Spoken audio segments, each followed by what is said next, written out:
To the airwaves. It's time for the Martin Houston Show with Martin, Xavier, and Simeon. Martin is a national championship fullback from the 1992 Alabama Crimson Tide.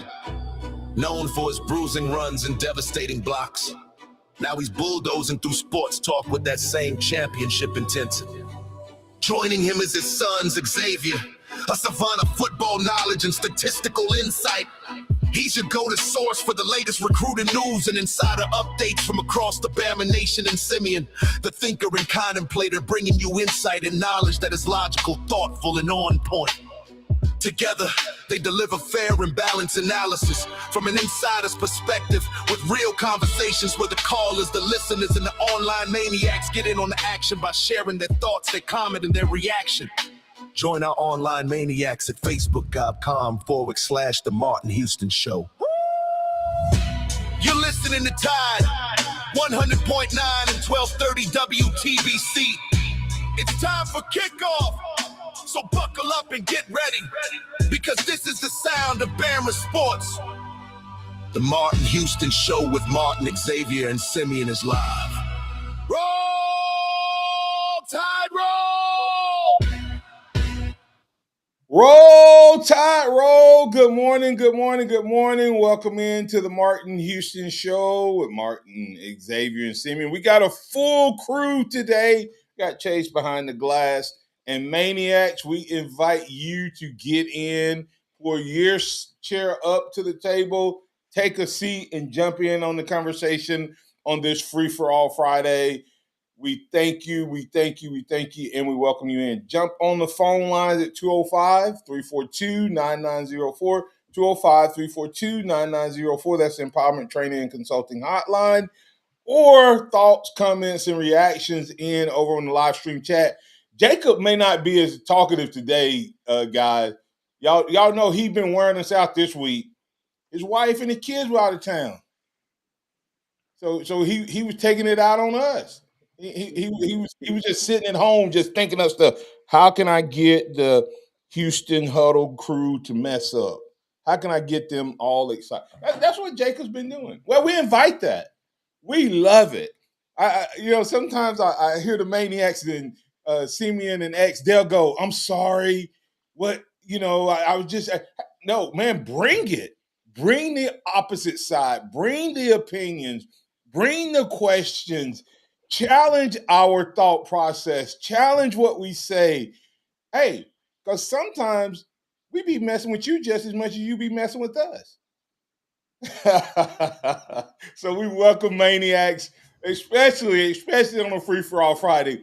We always bounce up some topics and toss them up in the air and see what we're going to hit. But we welcome you to bring that to the conversation as well. So Maniacs, if you have any comments or any questions or any statements that you want us to hit this morning or today during the program, we invite that in on the conversation. And so go ahead and jump out there and let us hear from you. Remember that this is a day that the Lord has made, so let's rejoice and be glad in it. Take some time today to notice someone, love someone, serve someone, be the difference you want to see in the world today. As we toss up a few of our potential topics, one of those potential topics was why Ryan Coleman Williams could have his bounce back season. We were going to make the analysis to JSN, who went from great rookie year down sophomore campaign, responded in third year. Wasn't he the offensive player of the year? I think so. I think he won offensive player of the year. Either way, he had a great comeback season, right? and how that plays out. And the quarterback that they had was a guy that was a journeyman, okay, at Seattle, and then it all clicked. Then it all clicked, and the dude takes him to the Super Bowl.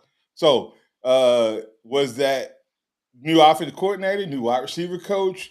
Was that new offensive line? What was it that made it? Well, we're going to try to see if we can make some analysis to why Ryan Coleman Williams could have a breakout season. And then we talked about um, the uh, most hated is a topic we could talk about. Are you satisfied that Alabama's number two?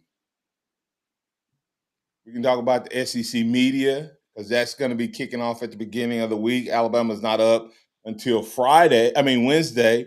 But, we can talk about the guys that Alabama's taking and how big a deal that is. We talked about NIL and money and how much money is tied into NIL. And Xavier saw some new information that could kind of give a little different angle on that particular topic. So, and earlier this week, we had a topic that we didn't get into uh, early in the week, Simeon. We brought it up, but we never really talked about it. And it was going to be tied in with Ryan Williams, the most underutilized guy, you know, uh, and how do you make that happen? So, all of that's on the table, guys. All of it. Maniacs, Xavier, Simeon, Jays, what you got? I toss it to you guys. Yeah, and it's just really interesting. Sometimes I will talk about something, and being the early morning show, we get to spend the entire day getting new information that we can bring back to our listeners the following day. That's because we drive the news cycle, man. Go Yeah. ahead. But yesterday we were talking, and Jacob was bringing up points of when we're talking about recruiting out of high school versus retention and things of that nature, and how the NIL works, and it was really interesting that after we had that conversation, that yesterday Nike came out with something that literally has hit all three phases of what an Alabama football player is: future, current, past. And they announced new members of their US Nike football family. And it starts all the way with Elijah Haven, who is going into his senior year of high school. So, boom, NIL's reaching the high school level now. So he's got this opportunity to start earning money from one of the biggest programs there, all the way to you look at Alabama has 8 current players that are now receiving NIL contracts from Nike, and that is Ryan Coleman Williams, Keelan Russell, Bray Hubbard, Yonze Pierre, Xavier Crowell, Dejon Lee, Sadarian Morgan, and Xavier Brown. So it's guys that are just arriving on campus to guys that have been here and proven themselves and everywhere in between. So I Yeah, thought that was pretty cool but that so what? They could have got that anywhere else then, that right? possibly, but guess what? You got to go to a Nike school to get it. And you have had to have proven something. So yeah, there's Nike players, but it just shows that once you get to Alabama, there are opportunities to make money Yeah. once you get here because of the connections that Alabama has. Yeah, let me bring it home and land the plane on that, Simeon. When I was playing, we didn't get NIL, but guess what we did get? We got Nike gear. Well, you know why Nike? Y'all know why these schools want to? I mean, why Nike, Under Armour, or whoever wants to be the sponsor? They're not sponsoring schools that don't play on TV on their own merit or play against teams that are on TV. Understand what I'm saying? Like not every school out there is a Nike school because they play football. Alabama back in the day, let me tell you how big a deal it is. Back in the day, we used to do spatting, okay? And spatting was when you tape your shoes on the outside. Now, we pretended like it was for support, but it was really for looks. You had black shoes, which made you look slower. So, you know, so we spat it up, made you look all cute and all that stuff. Well, Nike called the university and said, "Hey, we understand that, but we need that Nike logo showing on TV." So we spat it and then we drew with Sharpies The Nike. Nike swoosh. We drew the switch on the outside. I'm serious, man, because it got to the point. Now, a few years later, guess what Nike started making? The spats. When I was coming through, Fat they had sleeve. made the spat They started making sleeve. this fat sleeve. So yeah, so that and we convinced that came from us. But my point behind that is X is the reason we bring that topic up is yesterday, Simeon, when you were out, we talked about that Alabama is spending less money than other guys, and even further behind on high school recruits versus retention. Alabama's spending a lot of money on retention, and we were saying if you come here when you're recruiting a guy, if you can show them, hey, if you come here, you're gonna get paid what you're getting paid. And then if you contribute and start contribute, we're gonna invest money out of our bucket into you. Now, this is another bucket that Nike is gonna invest in you because you're on Alabama. Alabama's guaranteed to be on TV what? 7, 8, 10 times a year, At least, yeah. right? You go to some of these other schools, they're gonna play on TV 2 or 3 times. Nike, even if Nike gives them money, they're not dropping as much as they would Simeon on an Alabama player. So that creates more money. The reason teams like Oregon and like that, and like I think you're gonna eventually see the teams that's in the Big Ten, but that rest on the West Coast, like out of California and New York, you're gonna start seeing more of those where those big companies are. Florida, where a lot of corporations are moving, they're gonna start going, hey, this is a good investment in the program, not necessarily specific players, because Alabama just rotate those guys that are part of the family. Mhm. Yeah, I haven't really like spent a whole lot of time thinking about how much they gain from having these athletes wear their gear, but it's free advertisement every single time they step out on the field. I mean, you don't necessarily think about it like that when you're watching the game, but if you think, where can I go get, football cleats? Well, Nike or Adidas or Under Armour or wherever. And that's why they do that. Is like, yes, it costs them a lot of money, to front the equipment or whatever, but also they make that all back up and more just because my favorite player, Bryce Young, or my favorite player, Keelan Russell, Dijon Lee, wears this cleat and he wears the Nike cleat. So I want to go be exactly like Yeah, him. And that just and helps Nike out a bunch. that's the key because you got to think, Sam. My son and nephew, your two nephews, are playing football now. They're Alabama fans. They watch Alabama play. They whoever and they go, hey dad.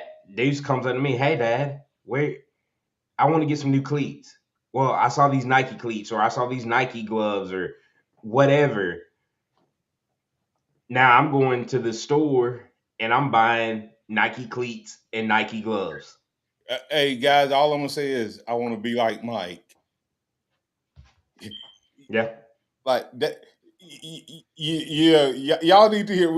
you ever heard we'll have to get DC to tell his story about him going out and buying MJs. Jordan. Yes. Yeah, MJ shoes. Hey guys, I mean this. Cause, hey, and this is the part that everybody forget. Just cause we quit playing like organized, y'all know some of us keep trying to do this thing, whether it's Nike shoes, cleats, glove. We still be trying to play and do the part. And if you can get your advantage, you think those shoes gonna make you jump higher or run faster. But I mean, they get their money back, but they don't get their money back at just any school. They get their money back at places like Alabama, Ohio State, things like that. So kudos to those young men for getting that little extra bump there. And once again, it feeds what we talked about. Why retention matters in Alabama may be unlocking the key to building and maintaining a team. I'll share something on the other side that regarding some numbers from Alabama special teams that explains why Alabama had a down special teams last year. We'll be back on the other side. Tide 100.9 traffic. Tuscaloosa traffic now from the Townsend Nissan Traffic Center. Early crash scene getting towards city limits. 2059 westbound outside McFarland Boulevard. No need for an alternate right now. Just a quick tap of the brakes before you hit downtown. Skyline East and westbound working well as a parallel option to 2059. 359 north and south. A great shot getting you through downtown itself. 15th Street east and west. Not a break ledge to be found right now as we get through the heart of the city. Everything else in solid shape as we start things off. With your Tuscaloosa traffic now, I'm Eder Seco. This report is sponsored by Liberty Mutual Insurance. Only pay for what you need.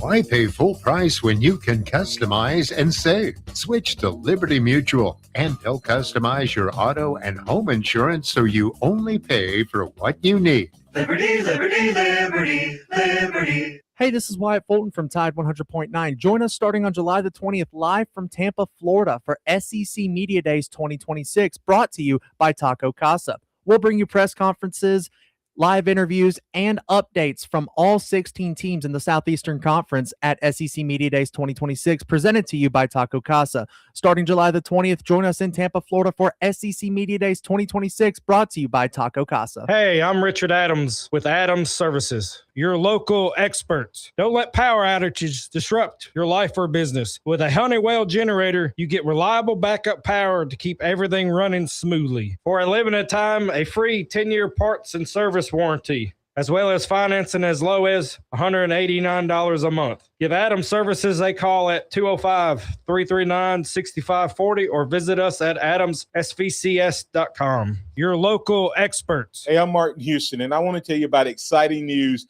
happening at Box Eye Care. They've moved to their new location, bringing you a brand new lab, stylish new frames, and a fresh look just for you. Enjoy their expanded frame inventory, competitive prices, and faster service, all with the same great level of service you've come to know and trust. Discover this full-service eye care at Box Eye Care's new location. With their in-house lab, they offer unbeatable value and one of the largest frame collections in town. Schedule your eye exam today and walk out with new glasses in less than an hour in most cases. Visit boxeyecare.com. That's boxeyecare.com or call 205-342-0660. That's 205-342-0660. Visit them at 5003 Oscar Baxter Drive. That's Box Eye Care. Your vision, our priority. New Mazdas, under $29,900. Now through Monday at the all-new Tuscaloosa Mazda. Save thousands during our grand reopening with 3 new models under $29,900. Hot new Mazda 3s, the all-wheel drive CX-30, and the rugged new CX-50. They're all under $29,900.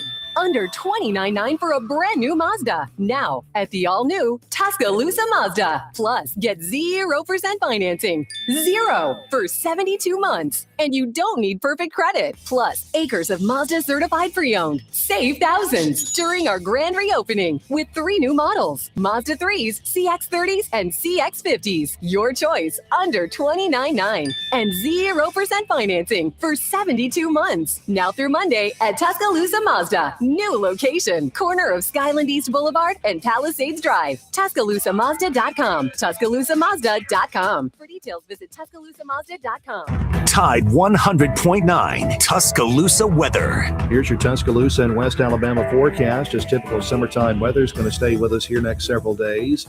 Sunshine, hot temperatures here today, 92. Westerly breeze, clear, warm tonight, 74. Hotter temperatures tomorrow, sunshine, 93. About a 30% chance of late afternoon and early evening storms, and more of the same on Saturday. Saturday's high in the mid-90s. A pop-up shower or storm chance continues into the day on Sunday. Richard Wedding of the Weather Channel for Town Square Media, Tuscaloosa. It's 74 degrees in Tuscaloosa. Interact with the Martin Houston Show by calling us at 205-342-9904 or tuning into the Martin Houston Show on Facebook.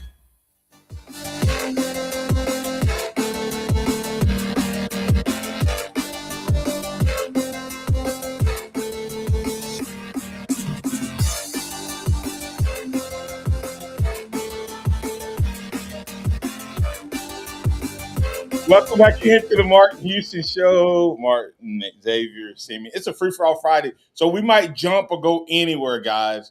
And as we were going to break, there was something that I mentioned, and we just may make it a whole topic regarding Alabama and special teams. But before we do that, y'all see Jacob trying to throw. Y'all had to watch Jacob. Jacob's sneaky. He tried to throw some shade in there on you, Simeon. When I was talking about MJ and buying those Jordans, he typed the GOAT shoes. That was for you, Simeon. See, and here's the difference. Here's the difference being a LeBron fan. I can actually admit something. Jordan shoes, when it comes to LeBron, it's not even close. Jordan has a lot better shoes. Well, okay. LeBron's shoes are still like for mostly playing basketball. Jordan has shifted to fashion shoes. So maybe when LeBron gets on playing, he might shift towards fashion. But as of right now, I'm picking Jordan shoes over LeBron as a whole. I think he was saying that Jordan is the GOAT. No, I get it, but I'm just saying Jordan. LeBron fans can actually admit where. 100%. Yeah. LeBron has basketball shoes. Jordan has wear around town shoes. Yeah. Tim Coggins playing off of what we said. He said, so Auburn guys are going to have Yellowwood logos on their jerseys soon. And if you don't know, technically the Yellowwood guy is the one billionaire in the state of Alabama. I don't know if that's true, but that's the one that people claim right there. So that was just a response to it. I will not be surprised if you don't start seeing logos on jerseys from non-sports apparel people. I don't know why you haven't seen more of that. If Nike gets to put their swoosh on there, why come Yellowwood couldn't potentially put their logo on a jersey? I guess because it'd have to be on one side or the other, because you're going to get that Nike money or Adidas money or whoever. And you guys don't know this, but one of the top apparel companies for sports, especially in the SEC, used to be Russell Athletics. Mm-hmm. Right here, and it was right there in Alabama, in the state of Alabama. So, that's interesting to see. Wait, Russell Athletics was in Alabama? Mm-hmm. I didn't know that. Yeah. I think I'm right. Double check me. See, Xavier, when you question me, man, I got nervous. They were Auburn people too, if I'm not mistaken. So, but I brought up special teams and Golden Flakes, Q Dixon, Golden Flakes on. Yeah, you're right. Alabama. Yeah, Alex City. Alexander City. Yeah. Yep. So, man, when you get to be 56, sometimes, man, you have so much stuff in your library. Sometimes the index cards don't, always set right. But anyway, all right. It's And the founder was Benjamin Russell. Yeah. Benjamin Russell High School. Yeah. See, history lesson. It's a free for all Friday. Boom, there we go. Yeah. But Tim Coggins says Apple CEO Tim Coggins is an Auburn grad. The current leader. And yeah, he's now a billionaire. I don't know that he was a billionaire before he took over as CEO. He was wealthy. And I'm assuming he's now a billionaire. I don't know if he resides in Alabama. I think Yellowwood still does, and that may be why he doesn't get mentioned. But anyway, back to sports talk, and we're gonna set it up and come back on the other side so we can dig into it. One of the units you don't talk much about is special teams unless they mess up, right? Special teams is sort of like to the offensive unit, special teams is to the football team what O-linemen are. If they do their job, nobody talks about them. If they don't do their job, they're the main topic of conversation. That's what Alabama special teams has been. What if I tell you I came across some information and some numbers pretty specific that could mean that unit takes a huge leap forward next year? And so if Alabama's defense is as good or takes a little step forward, Alabama's offense takes a step forward, has to, and the special teams takes a step forward, are we talking about Alabama being a national championship team? We'll talk about it on the other side.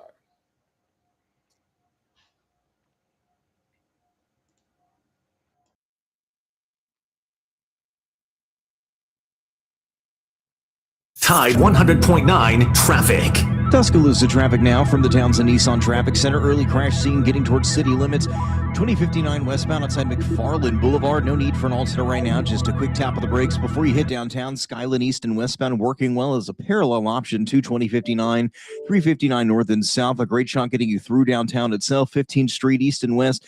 Not a breakage to be found right now as we get through the heart of the city. Everything else in solid shape as we start things off. With your Tuscaloosa traffic now, I'm Eder Seco. Everybody loves Taco Casa. Everything we do in our store, we prepare in our store. We hand cut all of our tomatoes. We block and shred our own cheese here in the store. So we still hand cut our chips, our sopapillas, our taco shells, our chimalupa bowls. Our chili takes about 4 to 6 hours to make every single day. The goal in that is to provide the freshest, best quality to our customers. So we just look at it as, hey, basically, we're your kitchen. You're just coming to eat in your kitchen. Taco Casa, under the biggest cactus in town. The world's biggest soccer tournament has arrived, and you can trade the entire tournament on Kalshi. You can trade every match from the opening stage all the way to the final. Spain is currently trading at over 17% to win it all, meaning a $100 trade pays out $580 if they win soccer's biggest prize. On Kalshi, you're trading against other people in a live market. No house, no odds makers. For a limited time, download the Kalshi app and use code TURF to get $10 when you trade $10. KALSHI. 18 plus only. Restrictions and eligibility requirements apply. Event contract trading involves risk and may not be suitable for all investors. Prices, values, and available markets may differ from those mentioned. For more information, see kalshi.com/regulatory. If you want some custom gun work done, take it to my friends over at 80 Teeth Precision Armory behind Big John's Barbecue in Moundville. They specialize in gun repair on all firearms. They do modifications and Duracoating. If you have a favorite rifle, they make custom ammo for it. They also build rifles, custom order guns, and offer $20 FFL transfers. So if you need gun repair, get it done by the professionals at 80 Teeth Precision Armory. Open Monday through Friday, 9 to 5 behind Big John's Barbecue in Moundville. They do the weird stuff. Hey, this is Wyatt Fulton from Tide 100.9. Join us starting on July the 20th for SEC Media Days live from Tampa, Florida, presented to you by Pearl River Resort and the Sportsbook at Golden Moon Casino. We'll bring you live updates, press conferences, and interviews from all 16 teams in the Southeastern Conference at SEC Media Days 2026 from Tampa, Florida, presented by Pearl River Resort. Join us starting July the 20th for a week of content from Tampa, Florida, live at SEC Media Days 2026, presented to you by Pearl River Resort and the Sportsbook at Golden Moon Casino in Choctaw, Mississippi. For adults with Crohn's disease or ulcerative colitis symptoms, every choice matters. Tremfya offers self-injection or intravenous infusion from the start. Tremfya is administered as injections under the skin or infusions through a vein every 4 weeks, followed by injections under the skin every 4 or 8 weeks. If your doctor decides that you can self-inject Tremfya, proper training is required. Tremfya is a prescription medicine used to treat adults with moderately to severely active Crohn's disease and adults with moderately to severely active ulcerative colitis. Serious allergic reactions, increased risk of infections or lower ability to fight them, and liver problems may occur. Before treatment, get checked for infections and tuberculosis. Tell your doctor if you have an infection, flu-like symptoms, or need a vaccine. Explore what's possible. Ask your doctor about Tremfya today. Call 1-800-526-7736 to learn more or visit tremfyaradio.com. Keep it locked into Tide 100.9 for more of the Martin Houston Show with Martin Houston and X's and O's Sports, Xavier Houston.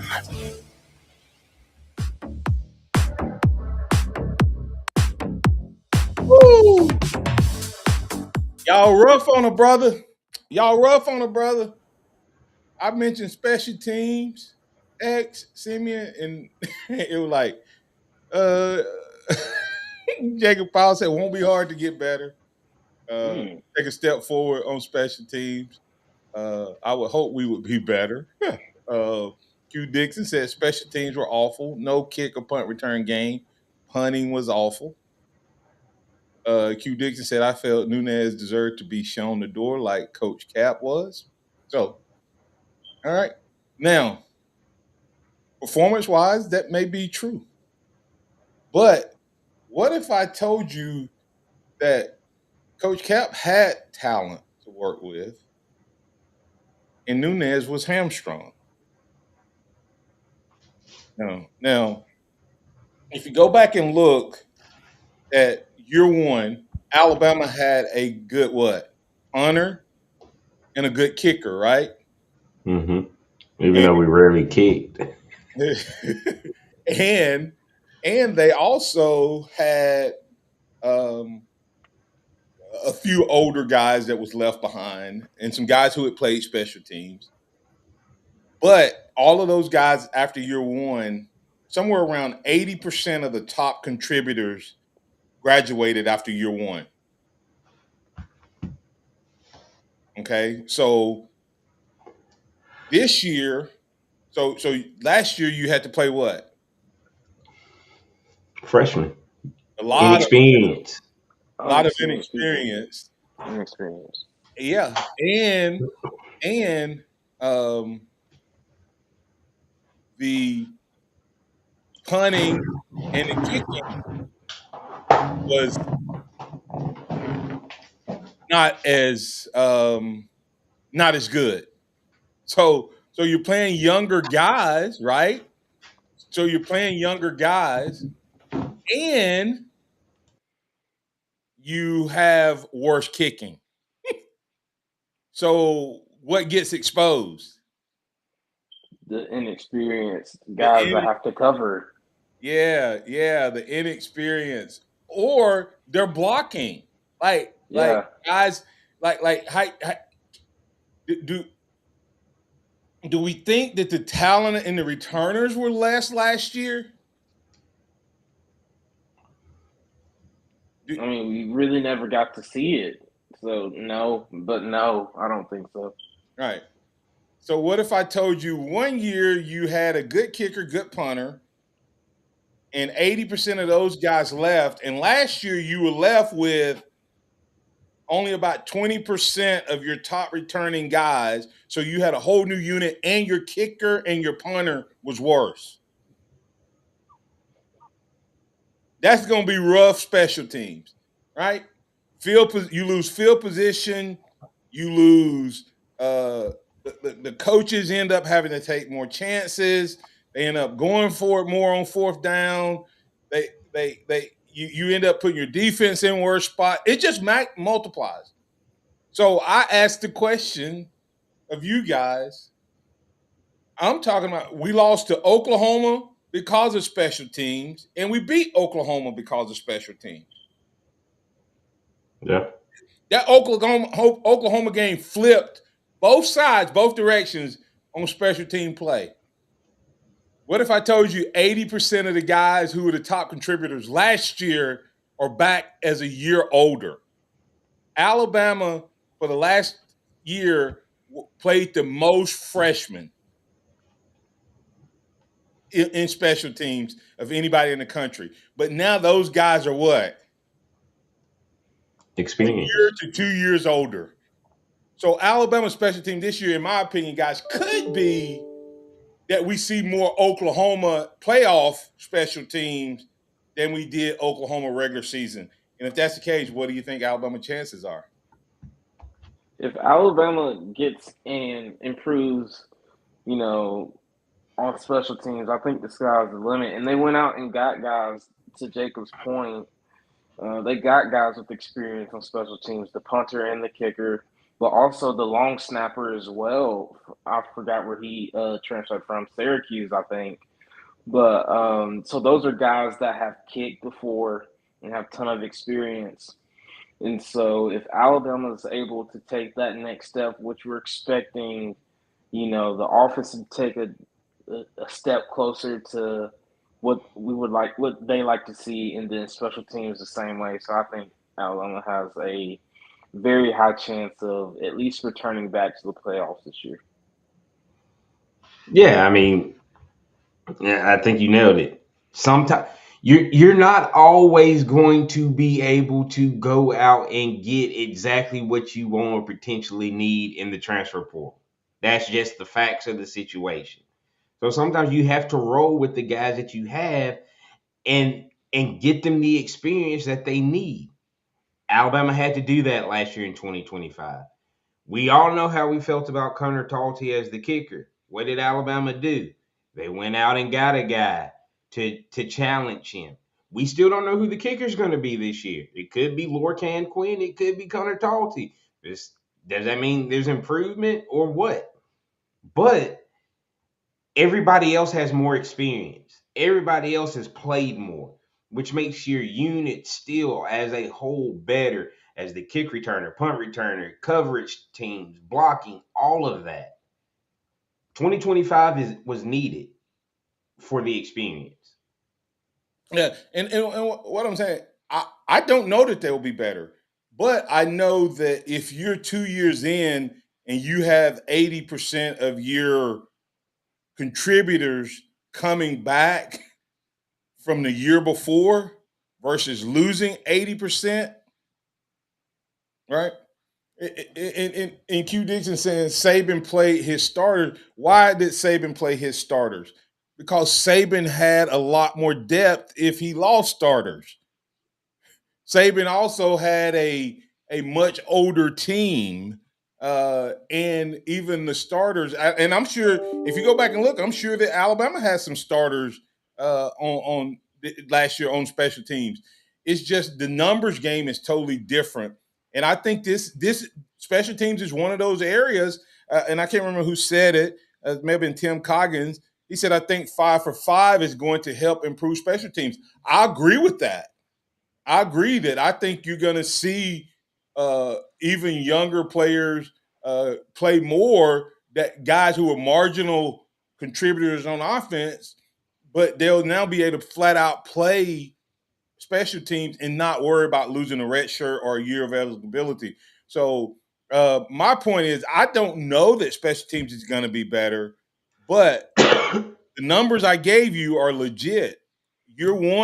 After year one, you lost 80% of your contributors, of your top contributors, say 12 out of 15 or something like that. And then the next year, you retain them coming into year three. That has to help you. That has to improve. And here's the thing. Special teams, it's Coach Thaler used to tell us, if you can run the ball, stop the run, play well on special teams, you're going to win most games. Okay? So if special teams becomes a strength and not a liability, this Alabama team, man, you have to start feeling better. That's the point I'm trying to make. No, I mean, I agree. It's it's every phase of the game, and we saw a lot of it. We had a lot of struggles in a lot of places last year, and we talk about getting back to the play. As much as Alabama looked bad at times last year, we still won 11 games, a playoff game, made the SEC championship, and went to the quarterfinals. Yeah. So if we just improve marginally in all the areas that we struggled and stay the course where we were good, what is the potential of this 2026 team? Yeah. Yeah, I mean, I agree. I think now that we're in this part of the season where we're looking back on this team, like last year's season was not a success. Like we got to the exact same spot where Nick Saban was. I'm sorry, won a playoff game, a game away from where we were when Nick Saban retired. And so I think we need to pump the brakes a little bit. And I understand it's the off season and we can be critical and all that stuff. And special teams needs to improve for sure, and it will improve. But last year was not a failure by any. I mean, Alabama was in the SEC championship game, won a playoff game, and got beat by the national champion. Like, it wasn't a failure at all. Okay. And there's a couple statements that I want to address, and guys, y'all can respond. Joe Smo said, Martin, the issue is whether we gain production back or not. Special teams needs to put it on the field, no matter the kicker, punter, or kick return, etc. It's plain and simple. Results matter. And then Tim Coggins says, we had the best fair catch players in the nation last year. Hopefully we will have players that try to make the returns this year. Guys, that all works together. It literally all works to get together. It's in special teams. Let me break it down. Coach Stallings, he had, before analytics wasn't analytics, okay? Before everybody made that a terminology in using and coaching, he should tell us, guys, over the course of a year, any team you play over the course of a 12 season, it was 11 game season, they're only going to have a handful of 80 plus yard drives. Okay, 80 plus yard drives. They're only going to. It's something. He felt like there was something about that 80-yard mark. Mm-hmm. Okay, it was just the statistics just went way down if you could back a team up inside the 20. Don't know why, but it does, right? Well, it does because you change your play calling. You have a different playbook for inside the 20 coming out and inside the 20 going in. We call it red zone if you're playing offense, right? Or coming out of the end zone. If your punter can't consistently put the ball down inside the 20 and you're at the 50, but it's too far for a field goal, and the punter can't angle it the right way or drop it or kick it high enough, sky kick it, then you end up giving up just yards of field position over and over and over. Okay? That's number one. Number two is if the guys can't block, then the punt returner can't return it. The punt returner can't return the ball, right? I mean, he I don't care how good electric he is. Number three, if your kicker can't kick the ball over 40 yards, you end up punting all the time because you're afraid to kick a field goal because your field goal kicker can't get it. Or you're going for it. Huh? Or you're going for it. Or you go for it, or you kick it and they miss, and now you've given up 2 first downs at least. All of it works together. And it starts with the kicker and the kick return. I mean, the kicker and the punter. Then it starts with those. Go back and look at how often the sprinter Simeon got free releases and got down the field. The gunners on the other team. Mm-hmm. Go back and look how often that happened. Cole didn't have a lot of opportunities last year. If you actually go look at Cole Adams returning punts, there weren't a ton of punts where a guy wasn't close enough to make you question it. And if you got to question it, they tell you to fair catch it. So, Simeon, And to Jacob's point, real quick, he says it's not the record, it's the way we look. That's why I made the comment. If Alabama improves just marginally in the areas that we struggled and maintain where we were, we look like a different team. No, but it quite literally is the record, though. No, because let Alabama lose one possession games like Auburn did this past year, and Alabama be 7-5. But they lost close games. They'd be ready to fire Coach DeBoer. So don't say it's not the record. It is about the record because if Kalen DeBoer would not be here if he was 7-5. So when we say it's not the record, this man won 11 games. He did better than Nick Saban in the first 2 years. So you have to stop doing this the way we look. Yes, Alabama didn't look great for some parts of the season. But if you say it's not the record, it is. This man was a regular season SEC champion. Put some respect on this team's name. Like, stop trying to nitpick every small little detail. Yeah, they're working on it, and they've addressed everything that we have talked about from last year to this year. They have addressed it and have improved. Yeah, or at least trying to improve. We talked about the offensive line. What they do? Go get a boatload of transfers and signees and a new coach. They addressed the kicker. We believe our quarterback is better. We talk about the running back room, more experienced, and then you like guys like EJ Crowell coming in.